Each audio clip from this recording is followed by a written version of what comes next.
Nosotros, es parte del radar. ¿Qué hace Diego, Sebastián Carboni y Marquinhos Jaworski? ¿Cómo estás? Hola, Seba, buen día. ¿Cómo va? ¿Todo bien? ¿Cómo andan? ¿Bien? Bien, bien. Bueno, ¿qué lectura haces de la CELAC, de lo que está pasando con un vínculo que pareciera muchísimo más aceitado hoy, ¿no? Entre Alberto Fernández, pareciera no, está mucho más aceitado entre Alberto y Lula da Silva, muy distinto a lo que pasaba con Bolsonaro hace un tiempo, da la sensación de que la relación bilateral entre Argentina y Brasil va a crecer mucho. Sí, claramente, ¿no? La afinidad política y los distintos gestos a lo largo de tantos años, desde la presidencia Lula con Néstor hasta hoy, pasando por toda la crisis que vivió Brasil con Dilma y el apoyo desde Alberto tan explícito cuando ganó y lo fue a visitar a la cárcel a Lula, eso ha generado una relación interpersonal muy fuerte, y eso se ve reflejado institucionalmente en todos los proyectos para poder avanzar, ¿no?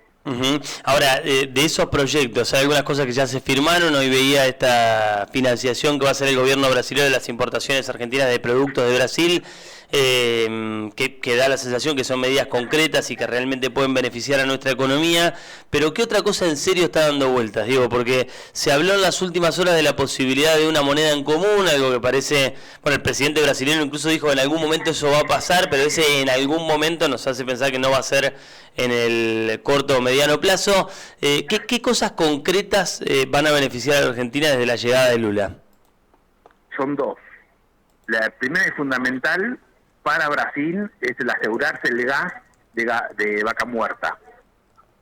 Y por el lado de la Argentina, conseguir financiamiento del Banco de Desarrollo de Brasil, que es un banco enorme y tiene muchísimo dinero. Es más, cuando el auge de Brasil, que se forma el BRIC, y entra ese club de privilegio Brasil, el gran financiador de toda esta expansión por parte de las empresas, las grandes empresas de Brasil, fue el Banco de Desarrollo de Brasil. Bueno, el banco estaría financiando todo el trayecto del gasoducto desde La Pampa hasta Río Grande do Sul. Ahora, siempre en las negociaciones, naturalmente, hace falta que los dos se beneficien. Digamos, creer que Lula va a hacer beneficencia con la Argentina o Brasil, no es así. Digamos, no hay que ser tan iluso tampoco. Es como decís vos, bueno, ellos necesitan el gas, nosotros nos queremos beneficiar de otras cosas. Es parte de una negociación normal y de un acuerdo. Exactamente, en términos normales se va a desarrollar, pero no hay nada fuera de los estándares internacionales de cómo se manejan los países. Recordemos que la Argentina, en Vaca Muerta, el complejo en forma madura, significan 30.000 millones de dólares por año por 50 años para la Argentina. Y Brasil no tiene gas. O sea, tenés 230 millones de consumidores al lado tuyo, que son tus vecinos, que están a 1.000 y pico de kilómetros, serán unos 1.500 kilómetros, hasta llegar al sur de Brasil. Entonces, va a ser el gran comprador, porque recordemos que la comercialización de la Argentina, sus exportaciones, por el tamaño de su economía, es una economía de frontera, se le llama. Sí. ¿Qué significa eso? Que tus principales compradores son tus socios cercanos, son tus vecinos, no es que exportás a otros bloques o a otros continentes.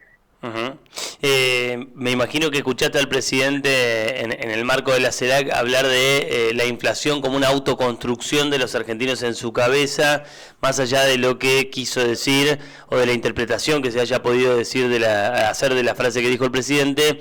¿A vos qué te genera escuchar que en un país con una inflación de casi 100 puntos el presidente dice que es una construcción que está en la cabeza de los argentinos? Me suena una soncera más, que no tiene ningún sentido lo que dijo, no le aporta nada, porque la legitimidad del otro no está basada en lo que diga el presidente, sino todo el mundo entiende y es claro de cuáles son los problemas en la inflación de Argentina. Que básicamente es gastar más de lo que tiene de hace 40 años.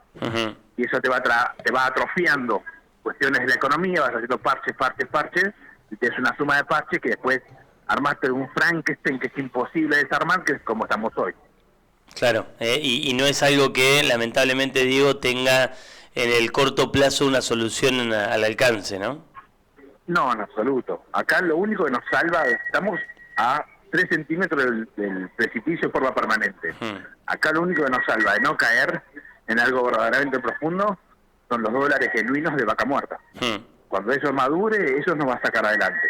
Es lo que fue la soja en el periodo 2003-2006, bueno, hoy es vaca muerta. El tema es qué haces como gobierno al que le toque, cuando el contexto te beneficia, para sentar las bases hacia el futuro. Que no te pase como pasó con la soja, que digamos sirvió en ese momento, pero después quedó poco y nada de eso. Y quedó poco y nada porque se pinchó rápido. Acordémonos el bucle que hizo el crudo en el mundo, la energía, vino el problema de Lehman Brothers y las hipotecas subprime, toda la crisis financiera en Estados Unidos que contagió a todo el mundo en el 2008, o sea, duró muy poco. Esto no, esto es mucho más estable. Entonces, ¿qué hay que hacer con esto? Vos decías, lo que hay que hacer es bajar presión fiscal. Sí. El gran problema de la Argentina que no es negocio hacer negocios en Argentina, porque tiene mucha presión fiscal. Diego, esos 3 centímetros de los que hablabas vos del precipicio, da la sensación, si querés, que hace un tiempo cuando llegó Massa era medio centímetro, digamos, que la economía lejos está de ser una economía robusta, seria, previsible, pero también es cierto que desde la llegada del actual ministro de Economía se tranquilizaron algunos índices, los mercados. Hoy hay otra sensación. Nosotros lo hablábamos con Maximiliano Montenegro la semana pasada y él decía, desapareció el riesgo o la sensación de espiralización de la inflación, de tener una hiper. Hay algunos indicadores que el gobierno los maneja un poco mejor. ¿Le alcanza eso a Massa para este año, para ser candidato en un país que probablemente tenga una inflación que no baje de los 70, 80 puntos? ¿Le alcanza al ministro de Economía a ver si querés conseguido algunos objetivos para ser el candidato? Sí, le alcanza para el cortísimo plazo que son de acá a octubre. ¿Por qué? Porque todo el financiamiento pesado con el Fondo Monetario ya lo hizo. Ya los swaps que tenía que hacer los hizo y lo único que hizo el fondo fue correr los vencimientos, ¿no? Estamos hablando de el préstamo más grande de la historia del Fondo Monetario a devolver a 4 años a una economía que por sus parámetros podía recibir solo la mitad de lo que recibió. Sí.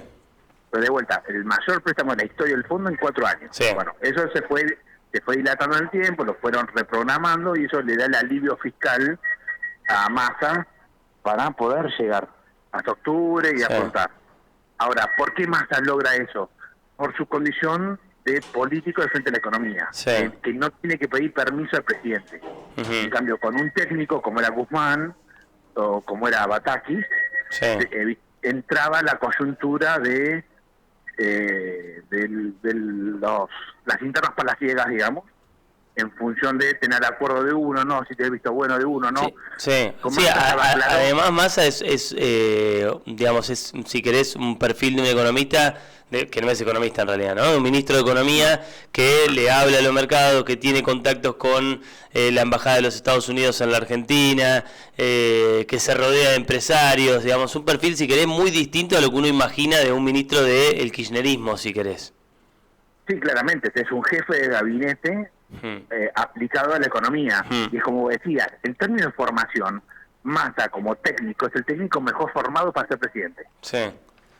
Eso es lo que no quita que tenga otras debilidades, que básicamente en este caso es de dinero genuino, ¿no? Pero técnicamente es el más formado para ser presidente. Diego, gracias, te mando un abrazo grande. Un abrazo a todos. Hasta pronto. Diego Lagoseta hablando con nosotros de la CELAC y de lo que puede llegar a pasar este año en nuestro país. 46